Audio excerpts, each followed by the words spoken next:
السلام عليكم.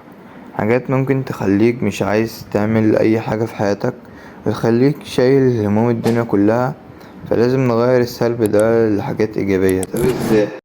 بالنسبة لي انا بدور على شغل او محتوى مفيد اقدمه للناس اللي بتشوفني، وانا اخترت مجال اليوتيوب او السوشيال ميديا عموما، وده المكان الوحيد اللي اقدر انا بنفسي اخليه مكان مفيد ليا وليك. طب ازاي ليك؟ ان انا بتعلم حاجات مفيدة في حياتي مثلا وباجي اقولها لك على طول، وشيل من دماغك فكرة اللايفات بتاعت التيك توك عشان دي قلة كرامة بصراحة. هتقولي بتجيب فلوس كتير ومش عارف ايه.